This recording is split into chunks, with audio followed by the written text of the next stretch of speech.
How long do you plan to stick around? An older lady like you should have been dumped a long time ago. Just leave gracefully, will you? That's what Taylor's mistress told me, and I was profoundly disappointed in Taylor for being infatuated with such a person.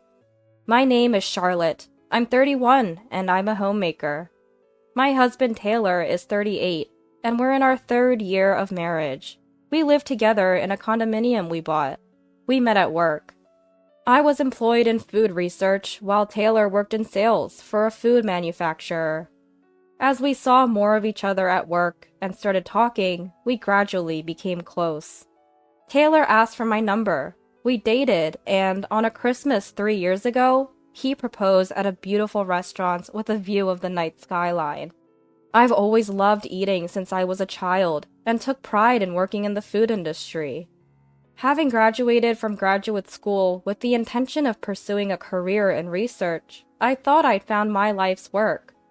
However, Taylor seemed to take it for granted that I would quit my job once we got married. Charlotte, your job has irregular hours, and you end up working overnight when it's busy, right? I'm worried about your health. Could you quit and become a homemaker?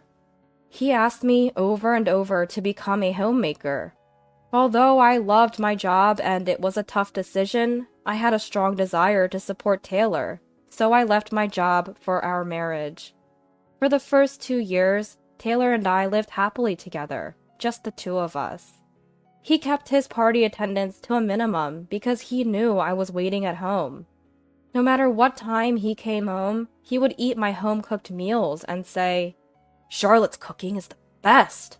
Just having you here makes me work harder. Thanks for everything." He always expressed his gratitude and appreciation. However, that calm happiness began to crumble bit by bit.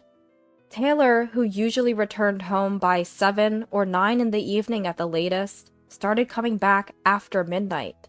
When I contacted him during those times, he would only respond when he was on his way home. When his late returns became too frequent, I confronted Taylor.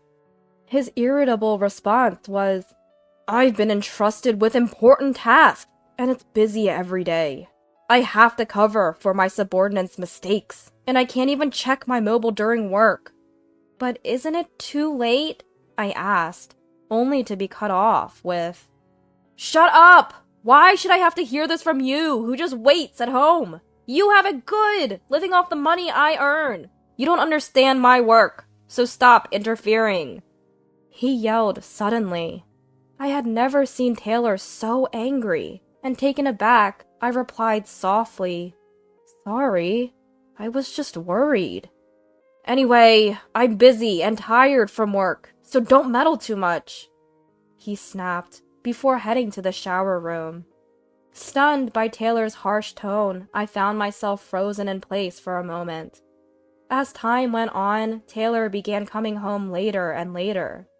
It wasn't unusual for him to return past midnight, sometimes staying over at the office and only coming back in the morning.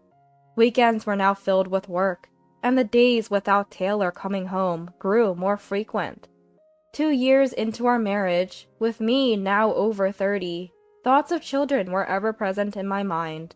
But with Taylor hardly ever home, finding time to talk about it became impossible.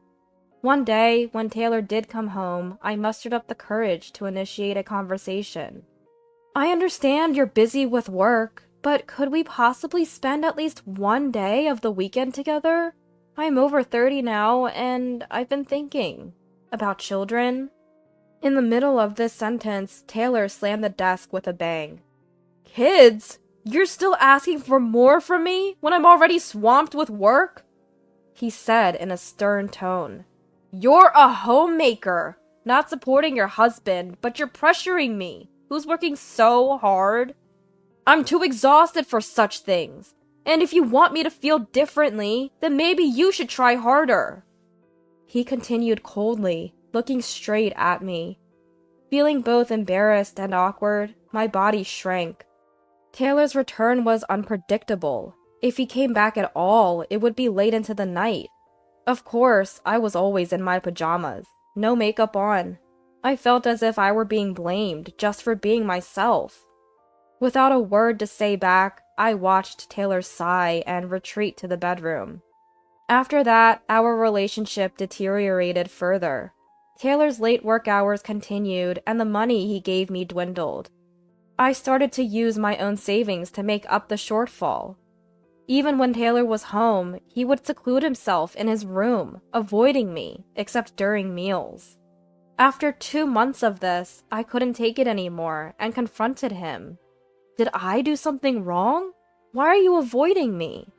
With a heavy sigh, Taylor said, "Oh, I'm sick of this. Marrying you was a mistake." His words left me speechless. Realizing the extent of his feelings, it became clear that my existence meant little to him, and it felt pointless to continue as a couple. Then, unexpectedly, Taylor came home early one day, and while I was still surprised by his early return, he looked at me and bluntly stated, "I want a divorce." "Why?" I stammered. "I found someone else. I want to marry her, so I need you to divorce me." His clarity took me aback. So Taylor had someone he liked, and that's why he was cold and distant, to push me away. In a strange way, it all made sense. "She's young and cute, not over 30 like you. She wants to marry me too. Just sign the divorce papers, quickly." I was taken aback by Taylor's insensitivity, but managed to say, "All right, let's get a divorce." That was my reply. I then handed him the completed divorce papers that I had stored in the china cabinet. Since the day he called our marriage a mistake, I had reflected on Taylor's transformation, and preparing for the inevitable, I had filled out the divorce papers. I've sensed that mending our relationship was going to be tough, and I wouldn't want to stay together if you thought our marriage was a mistake. Adding that seemed necessary. Taylor appeared taken aback by the swift agreement, momentarily frozen, before saying, "It's good you're reasonable." Then signed the divorce papers he was handed and returned them. Receiving the papers, I said, "Let's split the shared assets equally. I'll file the divorce papers first thing tomorrow." Taylor then asked, "So, when are you leaving this place?" "You're not planning to live in this condo, are you?" To which he replied, "Of course I am. This condo's nice and close to my work. I'll be living here with my new wife, so you need to move out." He said, unbelievably. His nerve to discuss post-divorce plans before we were even divorced was astounding. That thought crossed my mind. But after all, starting tomorrow, we'll be strangers. So I decided to calm down and make a suggestion myself. "In that case, I'll move out soon. But in exchange, I'd like to meet the woman you intend to marry." Grumbling, yet seemingly relieved I'd leave. "Fine, I'll bring her by when she's available." He conceded to my suggestion. And so, without knowing my intentions, the woman arrived at the apartment that weekend. As Taylor said, she did seem to be in her early 20s. She walked in complaining. "Why do I have to come here? It's such a hassle." Everything she's wearing screams designer brand. Her skirt is so short it barely covers her underwear, and she's teetering on heels more than 4 inches high. To the flashy young thing over a decade his junior, Taylor says, "It's been tough, Misty. Thanks for coming over. Come on in, I'll get us some drinks." He said this with a flirting voice.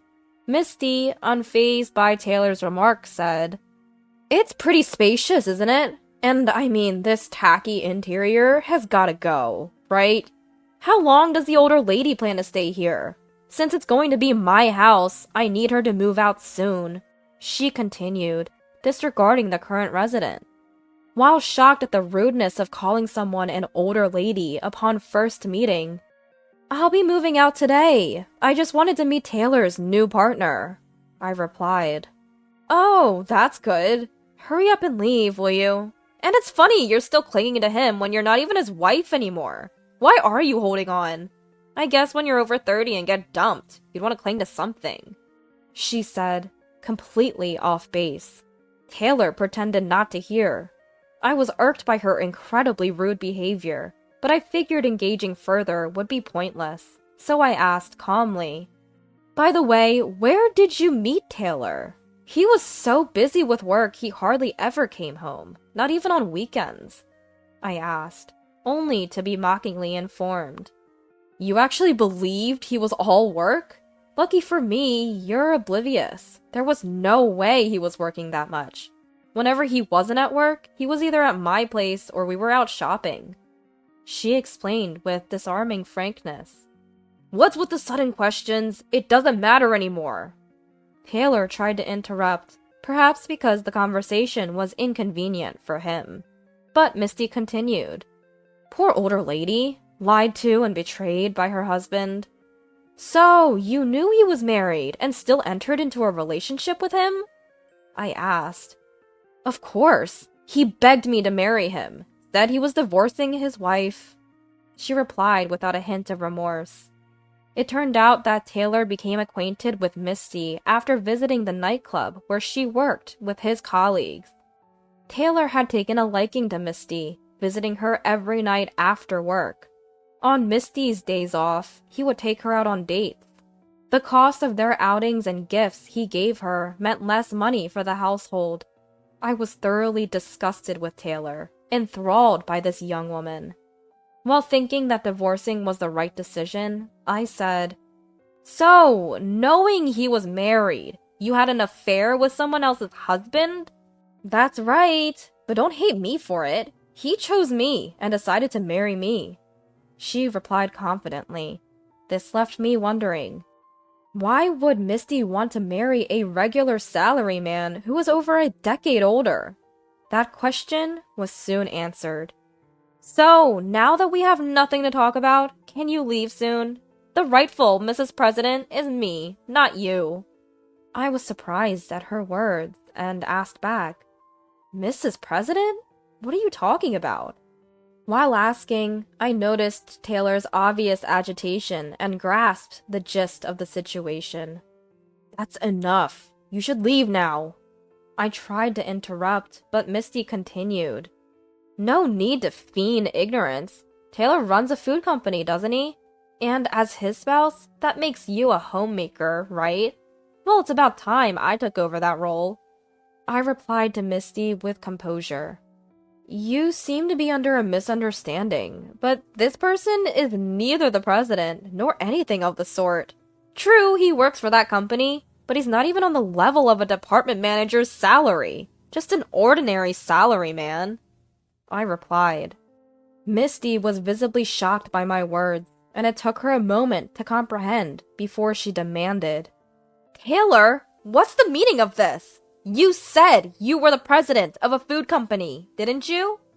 "Well, that's, Misty," Taylor stuttered, and I couldn't help but feel astonished at his audacity to tell such an easily discoverable lie. He had spun this tale just to win Misty over, indulging her every whim with purchases. Though he had secured her agreement to marry, he lacked the courage to confess the truth, hiding it until now. This had led to ballooning expenses and the recent discovery of debts from credit loans. "That's a lie! You just don't want to give up the position of president's wife. Taylor did say that once we got married, he let Misty live a life of luxury, forever." I revealed more of the reality to Misty. "Why would I lie to you for no reason? We're divorced. He's a stranger to me. I don't care if you remarry him or whatever, but marrying him won't bring luxury. Only a life chasing debt repayment." I explained it to her carefully. Misty was deeply shocked by my words. "Wait a minute. If he's not the president, that's fraud. What are you going to do about this? I wouldn't marry a man without money." She confronted Taylor, screaming at him.